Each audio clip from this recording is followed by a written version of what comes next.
Welcome in to CBS News 24/7. I'm Elizabeth Cook. Tempers flaring and tensions hitting a boiling point at a Senate intelligence hearing today. Our country's top intelligence leaders were in the hot seat, being grilled in the fallout from that explosive article by The Atlantic. It accused the Trump administration of adding the publication's editor-in-chief, Jeffrey Goldberg, to a group chat on the Signal app discussing a highly sensitive bomb operation in Yemen. That article is now raising major concerns about national security, and senators are demanding answers. Senator Michael Bennet had a very heated exchange with CIA Director John Ratcliffe. Let's play back some of that. Did you know that the president's Middle East advisor was in Moscow on this thread while you were, as director of the CIA, participating in this thread? Were you aware of that? Are you aware of that today? I'm not aware of that today. This sloppiness, this incompetence, this disrespect for our intelligence agencies and the personnel who work for them is entirely unacceptable. It's an embarrassment. Senator, you need to do better. Now, defense officials claim that the group chat app had no classified information about the military strikes on Houthi rebels. Now, that chat included a total of 18 people. Goldberg said some of the names in the group appeared to be Vice President J.D. Vance, Secretary of State Marco Rubio, Defense Secretary Pete Hegseth, and the Director of National Intelligence Tulsi Gabbard. Now, in that thread, Secretary Hegseth shared operational details about the strike, including the timing, the targets, and the types of weapons used. After the strikes, the group exchanged emojis, or after the text exchange, they exchanged emojis, including flames, fist bumps, and American flags. Now, the National Security Council issued a statement saying that the messages seem to be authentic, and they will review how Goldberg was added to that text chain. Now, today, senators repeatedly pressed Tulsi Gabbard to release those messages. Let's listen to this exchange with Virginia Senator Mark Warner. Director Gabbard, did you participate in the group chat with Secretary of Defense and other Trump senior officials discussing the Yemen war plans? Senator, I don't want to get into the specifics. Ma'am, were you on? You're not going to be willing to address. So you're not. Are you denying? Ma'am, will you answer my question, ma'am? You were not TG on this group chat. I'm not going to get into the specifics. So you refuse to acknowledge whether you were on this group chat. Senator, I'm not going to get into the specifics. Why are you going to get into the specifics? Is it because it's all classified? Because this is currently under review by the National Security Council. Because it's all classified? If it's not classified, share the text now. Now, Democrats spent the morning voicing their concerns. Just take a listen to some of their remarks. Every single senator, Democrat and Republican and independent, must demand accountability. I am calling for a bipartisan investigation in the Senate of this mishandling. I am also calling for the defense IG to fully investigate. This is too serious not to know exactly what happened, why it happened, and how to prevent it from ever happening again. Instead of accepting responsibility outrageously, Secretary Hegseth attacked the journalist and called him deceitful. He took the deny till you die approach, even though these messages were already authenticated by the National Security Council spokesperson. Secretary Hegseth's refusal to accept responsibility yesterday was eerily similar to the way he conducted himself during the confirmation process. I fear how he will react to future moments. Now, across the aisle, Republicans are looking to write this whole thing off as a mistake. House Speaker Johnson seemed to downplay the possibility of anybody getting fired over this leak. Take a listen. They've acknowledged that there was an error, and they're correcting it. And I would have asked the same thing of the Biden administration. I don't think anyone should have lost their job over that because an errant number, found its way onto a dialogue between leaders. It's a mistake, but we got to correct it going forward, and they will. CBS News congressional correspondent Nicole Killian joins us now from Capitol Hill with more on this. Nicole, great to be with you. That intelligence hearing started back up soon behind closed doors, is set to start back up if it hasn't already. What has stood out to you so far? Well, obviously, many lawmakers, as is the case with a lot of these hearings, still want answers. I mean, you heard Senator Mark Warner there demand to Tulsi Gabbard, then show me the text. And obviously, there was a lot of back and forth about whether or not that information on the text chain was classified or not. At one point, Tulsi Gabbard said that she was going to defer to the Defense Secretary, Pete Hegseth, but she got a response back from Maine Senator Angus King, who said, yeah, but you're the Director of National Intelligence. In essence, you should know what's classified or not. So there were a lot of pointed exchanges there. What this means as far as next steps remains to be seen. There are obviously calls among some congressional Democrats to launch an investigation into this. Many congressional Republicans seem more reticent, and as you mentioned earlier, are kind of writing this off as just an errant mistake. But when it is a matter involving national security, many lawmakers don't necessarily see it that way and think it should be taken more seriously. We know that Atlantic article is the talk of Washington today, and it's expected to come up in other hearings happening on the Hill. What more can you tell us about those? Yeah, well, obviously there will be a similar hearing in the House tomorrow with intel officials, so I doubt this issue is going to die down anytime soon, as House lawmakers also kind of get a crack at asking these top intelligence officials more information about what exactly happened here and what went wrong. But that being said, again, the pressure continues to mount for some type of more deeper probe or investigation. But again, you have a lot of Republicans who right now are in control of both chambers, kind of pushing back against that. They feel, for the most part, that, this was a mistake. Let's try to make sure it doesn't happen again. I would note there are also, or have been, some calls for the National Security Advisor, Mike Waltz, who former member of Congress, for him to step down. Many Republicans for now seem to have Waltz's back as far as that is concerned. The Speaker Johnson made clear he does not think that he should resign or step down, but it'll be interesting to see in light of these hearings if pressure grows against Walz to take some type of action. Certainly that is something we continue to watch for, potentially also as the administration tries to contain the fallout from this incident. All right, Nicole Killian live for us on Capitol Hill. Thank you so much, Nicole.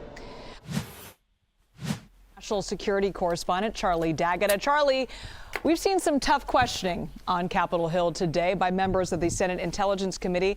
I'm curious, what are your thoughts on what you've seen so far this morning?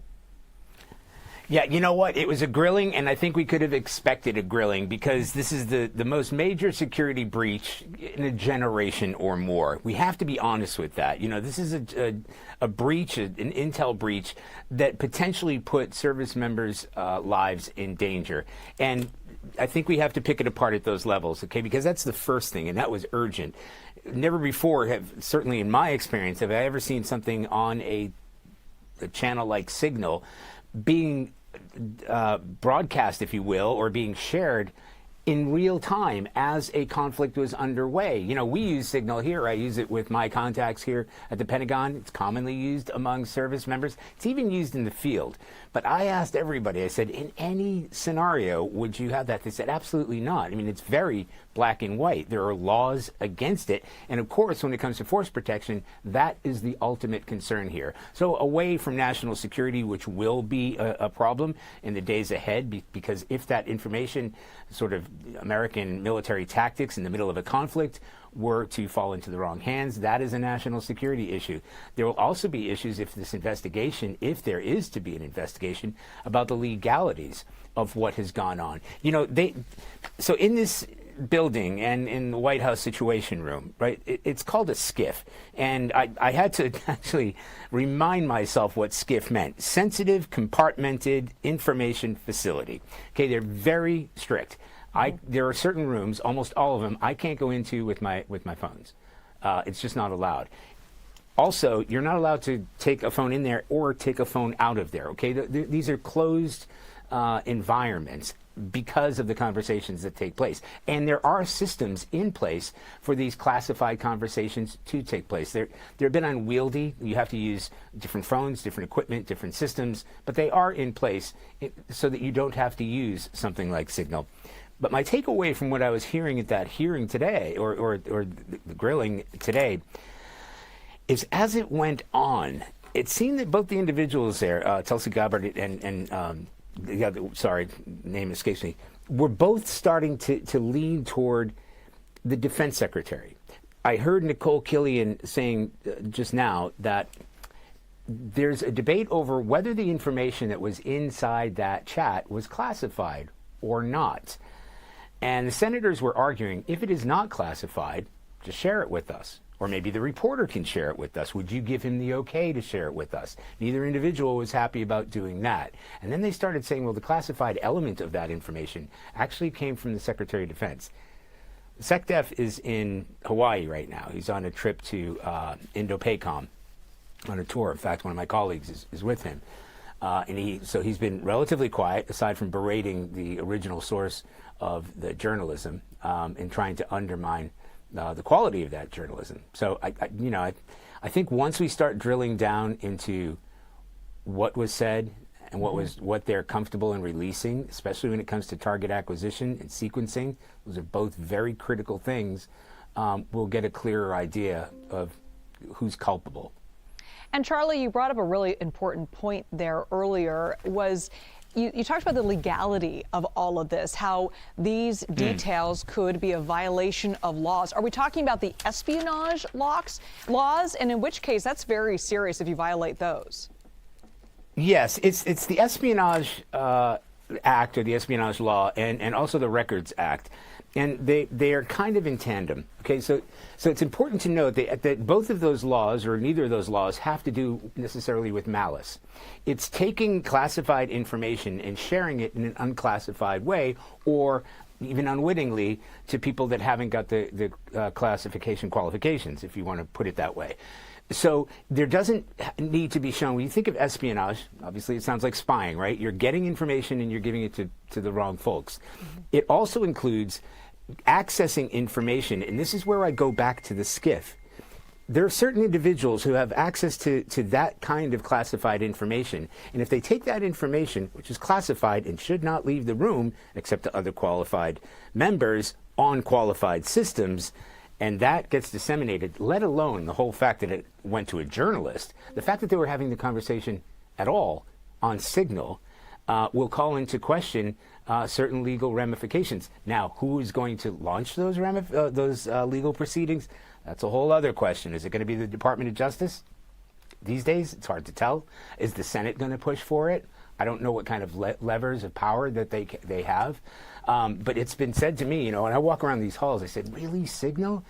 And there's a sense of bewilderment, because if there was just an intelligence officer, if there was a soldier or a sailor that had shared this sort of information, they wouldn't have a job today. And we'll have to see what the fallout from all of this is as it continues. Charlie D'Agata, thank you so much for joining us. Always great to see you. A big announcement from the White House on talks pushing for a ceasefire in Ukraine.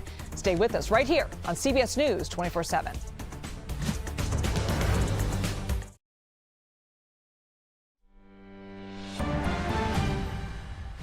A major announcement from the White House on talks in Saudi Arabia aimed at getting a ceasefire in the war between Ukraine and Russia. Both the Kremlin and the U.S. released separate statements on those agreements. Let's bring in CBS News White House reporter Olivia Rinaldi for more on this. Olivia, can you first give us the details of what this potential agreement could mean?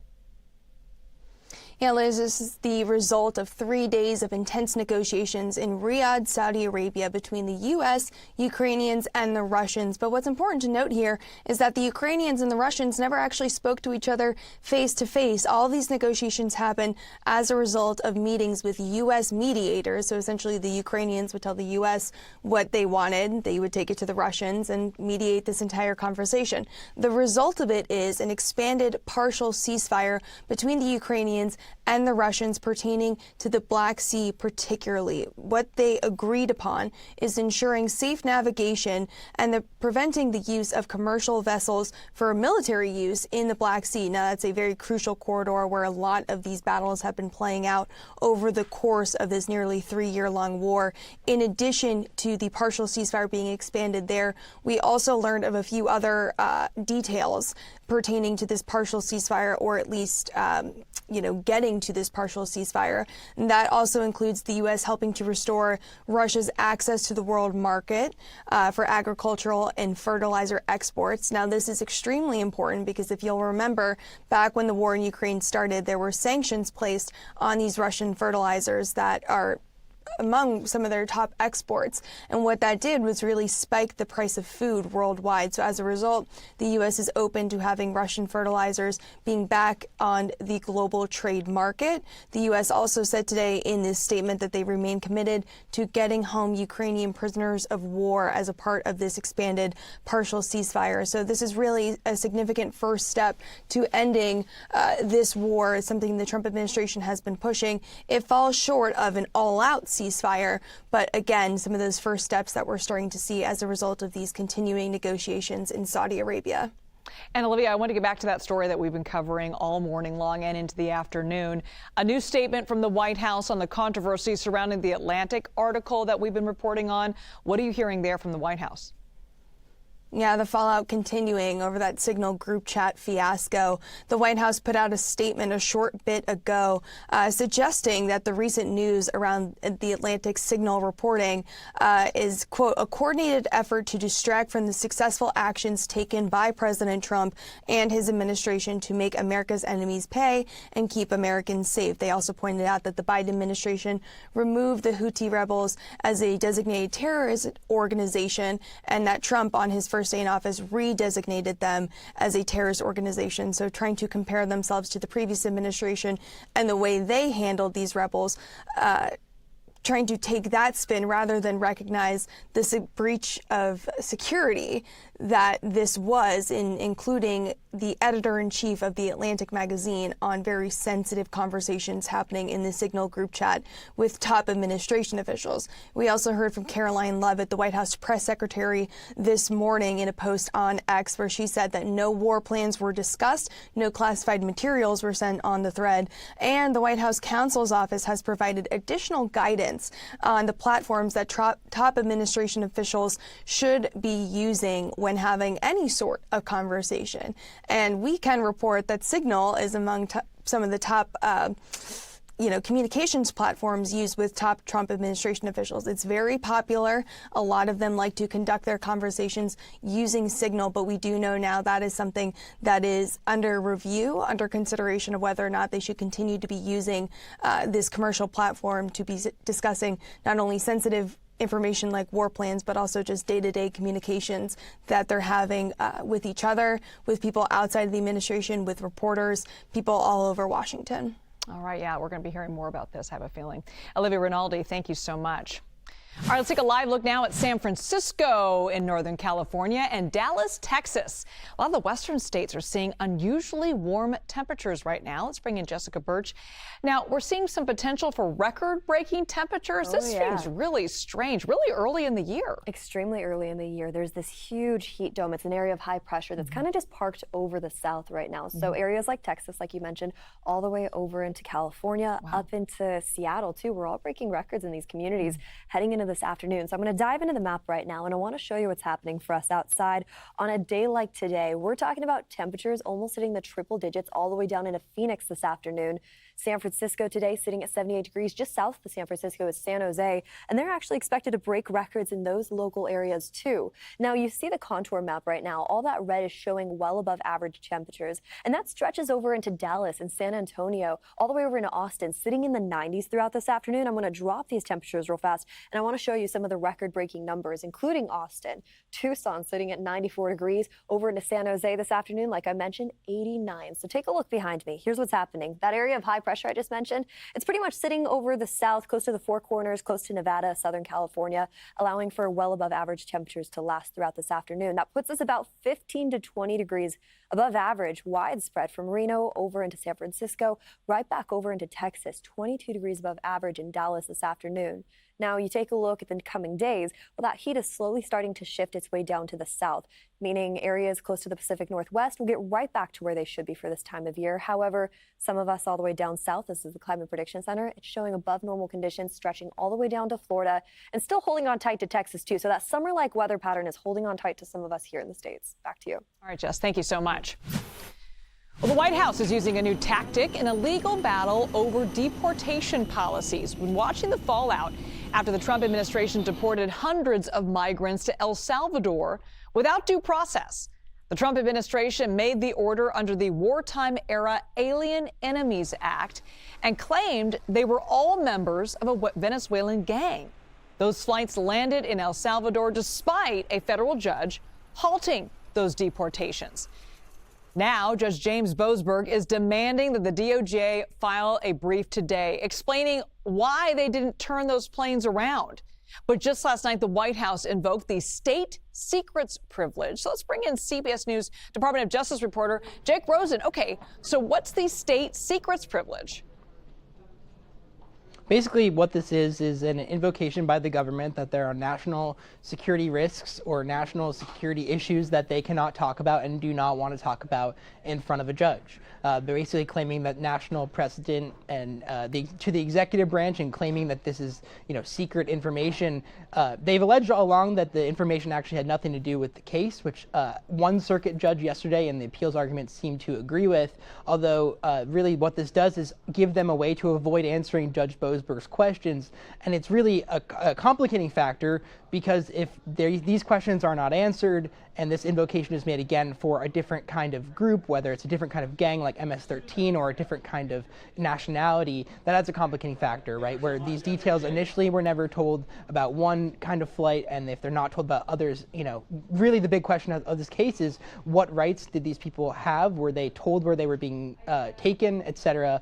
And because we don't have those answers and Judge Boasberg doesn't have those answers, I'm sure he'll set out to continue to try to find that out in court. And Jake, the Trump administration keeps using the phrase activist judges. They're using it a lot these days. And it looks like members of Congress are falling in line with that. So what are we going to be looking for in the hearings next week?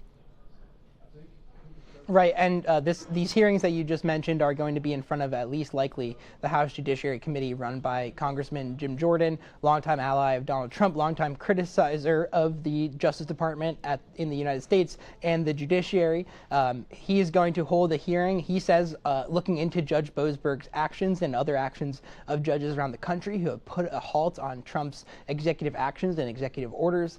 It's very unlikely that any kind of judge would get pulled before a congressional hearing unless they were being impeached, which, again, those calls are still slowly going. But, again, it would be a huge precedent-breaking step to do anything along those lines. But really what this does is it's a congressional leaning into what Donald Trump has said over the last couple of days, that he wants consequences for not just Judge James Boasberg in this case, but the number of other judges in Washington, D.C., Rhode Island, Massachusetts, Washington State, and California who have all blocked nationally the things that he and his administration have set out to do, ranging from military action, like we've been talking about today, to the trans-military soldier ban, to challenging birthright citizenship, etc. And Jake, I want to pivot now to something the president campaigned heavily on.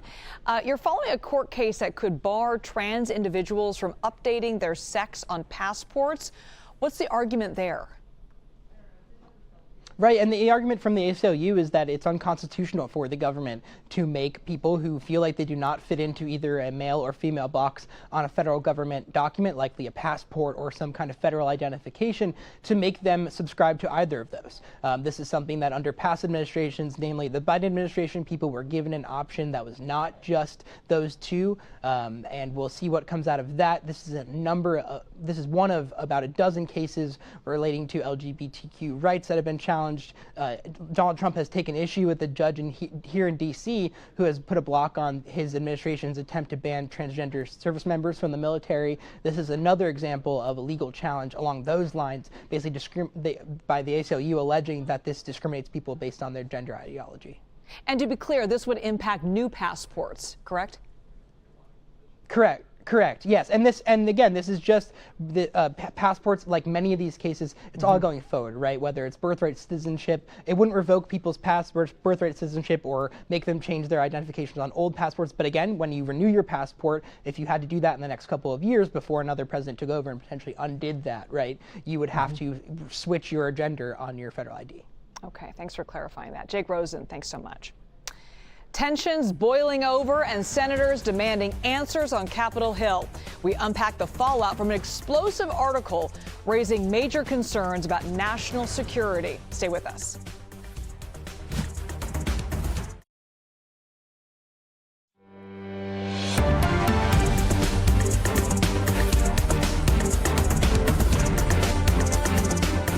Welcome back to CBS News 24/7. Let's get right back to our lead story today. A heated Senate intelligence hearing, top cabinet officials facing tough questions after The Atlantic published an article detailing how their editor-in-chief was added to a group chat with top cabinet defense officials discussing a U.S. strike in Yemen. CBS News correspondent Chanel Call has been following this all day for us in our newsroom. Chanel, what can you unpack from the hearing so far?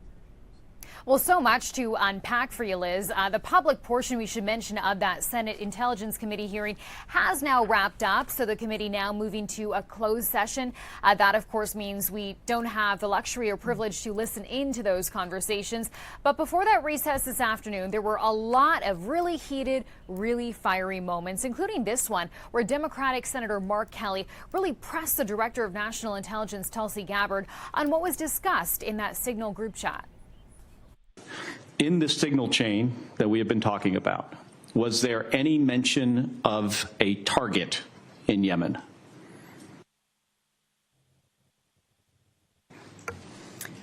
I don't remember mention of specific targets.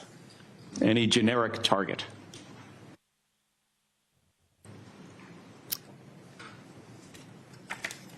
I believe there was discussion around targets in general. Mr. Ratcliffe. I think that's consistent with my recollection. Again, I don't have access to that. And also today, Liz, both Gabbard and CIA Director John Ratcliffe were asked whether the information in that text thread was classified. Both of them repeatedly said it was not. Democratic Senator John Ossoff also grilled Ratcliffe about this. Director Ratcliffe, this was a huge mistake, correct? No. A national political... Hold on. No, you Let me hold answer. on. No, Director Ratcliffe, I asked you a yes or no question, and now you hold on. A national political reporter you can characterize it how you want. Was made privy to sensitive information about imminent military operations against a foreign terrorist organization. Mistake of adding a reporter, and that wasn't a huge mistake. That wasn't a huge mistake. Well, I think they characterize it as an embarrassment. This is utterly unprofessional. There's been no apology. There has been no recognition of the gravity of this error. And by the way, we will get the full transcript of this chain, and your testimony will be measured carefully against its content. Thank you, Mr. Chairman. And Liz, lawmakers on both sides of the aisle have really criticized this security breach. You heard earlier this hour Charlie D'Agata calling this the biggest national security breach in a generation. So there are certainly Democrats who are now calling for those officials that were in that group chat to be investigated. But when FBI Director Kash Patel was asked about that today, he said, look, I just found out about this whole text fiasco last night, and that he hasn't determined yet whether an investigation will in fact happen. Yeah, and laws could have been violated as well. All right, CBS News correspondent Chanel Call, thank you so much for that update, Chanel. The Department of Homeland Security says it will revoke protections for hundreds of thousands of migrants. Congress established the Temporary Protected Status Program back in 1990. It allows migrants whose home countries are deemed unsafe to live and work here in the U.S. for a temporary, extendable period of time. Let's get to CBS News correspondent Manuel Bajorquez live in Miami's Little Havana neighborhood. Immigrant rights lawyers are asking a federal judge to step in on this. Manuel, what do we know about the case? Yeah, you can imagine it's a topic of conversation here in the heart of the Cuban American community in Miami. As for that case itself, The attorneys are essentially saying this, that the conditions in the countries these immigrants came from have not improved to the point where they would be safe if they were sent back home. We're talking about Cuba, we're talking about Venezuela, Nicaragua, and Haiti. But the Trump administration campaigned on ending TPS for some groups, essentially saying, look, we feel that it's been used as a back channel to allow people to stay here on a more permanent basis, much longer than was intended. And they also questioned the vetting of migrants that happened under the Biden administration. And Manuel, we understand this issue is now in the courts, but elected officials, especially there in Florida, including some Republicans, are weighing in on this. What are they saying? That's right. Members of the GOP delegation from South Florida and some city councils have weighed in, saying, for example, for Venezuelans, that they believe that the temporary protected status should be extended. And it's not just on a humanitarian level. They're saying their communities could take a big economic hit because the people who have been here for years now, they own homes here, they own businesses, they employ other people. And so if they are gone or living in the shadows, there's a concern about what that could do economically to many of these communities here, including Doral, Florida, where President Trump has a golf course. Yeah, it could have a major domino effect there. Manuel Bojorquez, thank you so much. Attacks on Tesla cars continue across the country. Now the Trump administration is getting involved to stop them. How the FBI is also getting involved. You're watching CBS News 24/7.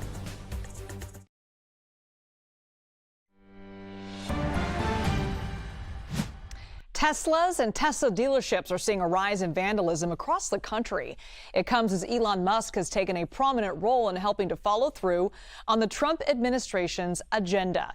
And officials are now investigating an attempt to firebomb a Tesla dealership in Texas.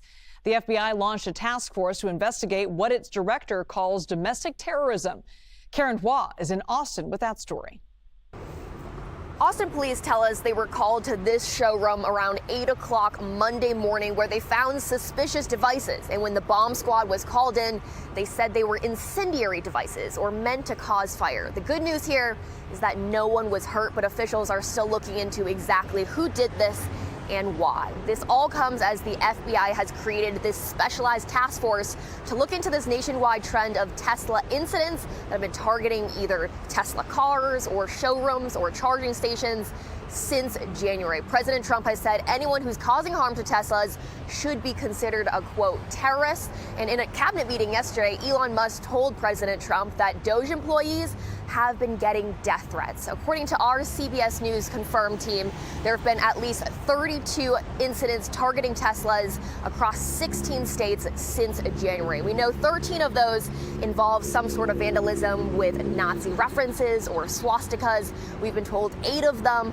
involve some sort of fire and could be investigated as arson. 4 of them involve some sort of political messaging, and at least 3 of them involved gunfire. So all while this is happening, police are still again investigating these motives. But in the meantime, Elon Musk says they're ramping up the security at the showrooms, but also within each vehicle as well. Back to you. Thank you, Karen. Well, the ties between Florida and oranges go back to the early 16th century when Spanish explorers planted the first trees. The climate back then was ideal for growing fruit, and over the centuries, the industry boomed. But now climate change, along with hurricanes, citrus disease, and changing tastes, is taking a toll on the state's orange growers. CBS News senior national correspondent Mark Strassman takes us to Lakeland, Florida for Eye on America.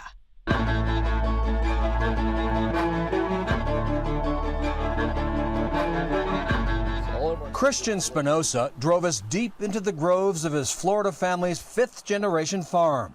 800 acres of citrus squeezed by a series of disasters. It's hard. Is it as challenging as it's ever been? For me, yes, for sure. Resilience, you got to have it. Got to have it. Orange juice from Florida tastes great anytime. In its juicy heyday, a glass of OJ was a staple of a healthy breakfast. Orange crops flourished in Florida, the Orange State. The good old days. The good old days. But Shannon Shep knows nostalgia is no nutrient to grow a sunny future.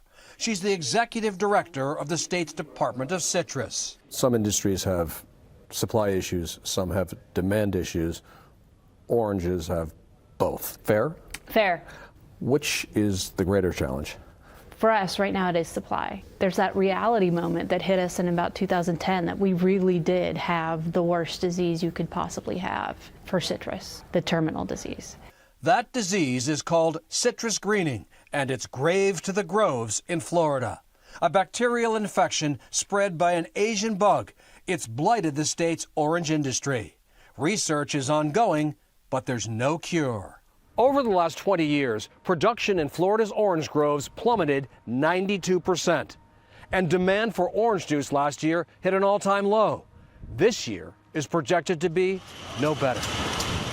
Over the years, consumer tastes changed. Concerns about sugar content have far fewer Americans drinking orange juice. At the industry's peak in the late 1990s, Florida produced 240 million boxes of oranges. How much was produced last year? Roughly 17 million boxes. That's a big drop. It's a huge drop. We hold our breath on every crop forecast. This is essentially what we're going to hopefully be picking in the next week or two. This year's crop looked promising for farmers like Spinoza. But Hurricane Milton last October killed 40% of his Valencia oranges. And now a new threat, tariffs targeting Canada, the major importer of Florida oranges. How much of a worry is that tariff? You know, really, it's our position that anybody who wants orange juice, we want them to have it. Spinoza's fighting to make sure his family farm has a 6th generation to run it. Without a doubt, we can have America drinking orange juice. I don't envision a day where orange juice for breakfast is not a normal thing in America. Never. Never. I just don't see that day coming. Resilience. Florida's orange trees have it. Its orange farmers need it. Mark Strassman in Lakeland, Florida. Coming up, a portrait of President Trump taken down after he claims the oil painting was purposefully distorted. You're watching CBS News 24/7.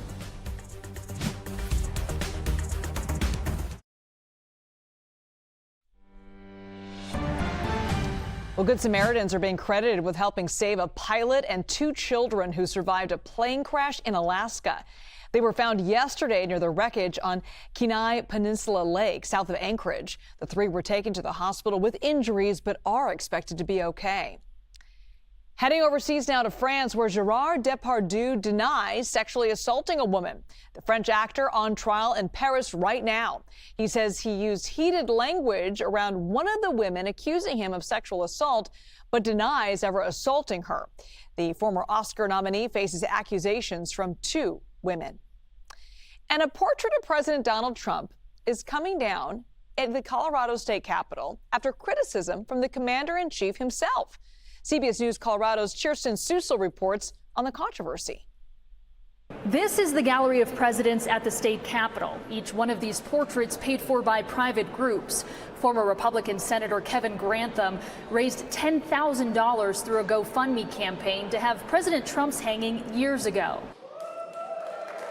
A crowd of bipartisan supporters cheered when the portrait was unveiled back in 2019. We had a lot of celebration and a lot of supporters of the president were present. It was all a celebratory mood. Grantham led the GoFundMe efforts and was also on the advisory committee who approved the portrait. He was surprised to see the president's post on Truth Social calling it distorted and implying that was intentional. Well, it caught me a little off guard. I know Sarah. We've talked many times, and listen, this is a artist with a great reputation. She's got a great body of work to her credit, and that stands alone by itself, with or without this controversy. If I remember correctly from a prior conversation, she's also a Republican and a Trump supporter. The idea that anything was done with ill intent, I don't think is correct. But ultimately, Grantham sides with President Trump. I would kind of probably feel the same way he does. If I don't like it, I don't want everybody else looking at it either. And President Trump getting what he asked for. The executive committee of the Legislative Council directed staff to take the portrait down and be stored at History Colorado, while House Democrats released a statement saying, in part, if the GOP wants to spend time and money on which portrait of Trump hangs in the Capitol, then that's up to them. Grantham said he spoke with Governor Polis about potential options for the current portrait. Although it's ultimately up to the advisory committee, he suggests it be returned to the artist. At the Capitol, Kirsten Susel covering Colorado First. All right, let's take a live look now at Phoenix, Arizona. And folks really across the West are seeing really unusually warm temperatures this week. And Jess, spring just started, and it feels like this is a time where we need some rain. You would think. You'd want that kind of weather right now, but not. It feels a little bit more like summer. Oh, this is summer-like weather, hands down. I mean, we're talking close to triple digits today in Phoenix and all the way over into California near Palm Springs. Now, this is a short-lived event, I will say, but it is record-breaking. So I'm going to dive into that right now. First off, I'm going to show you on the map what our daytime highs are like widespread throughout the states. And actually, better yet, let's just dive into the record-breaking numbers. Areas like Austin, Texas today at 91, 99 in Phoenix, 89 over into San Jose, and those 60s and 70s you see up in Portland, it might not seem that bad in comparison to what you're seeing below me, but this is still above average for this time of year. Now what I want to show you is our daytime highs widespread throughout the states. This includes Albuquerque, all the way over into Las Vegas, all the way up into areas like Boise, dealing with above normal temperatures as we head into this afternoon. Our temperature contour map, that red color you see, shows above normal conditions for where we should be during this time of year, and it really stretches widespread throughout most of the South. Taking a look behind me now, the reason why we're even experiencing this heat has to do with high pressure parked just inland, closer to Las Vegas, over into the Four Corners too. It's acting like a heat dome, and it's been sitting over these states for quite some time, and that's the reason why we're dealing with daytime highs today, just like yesterday, sitting about 15 to 25 degrees above average, anywhere from San Francisco all the way over into Dallas, Texas. Now, things are going to change as we head into the coming days. Luckily, California is going to experience a nice little cool down as an area of low pressure moves in from offshore. That'll dip temperatures right back down to the 60s in the Bay Area, while the rest of the states closer to Texas and all the way over into New Mexico too, stretching all the way down into Florida, still deal with those above normal temperatures.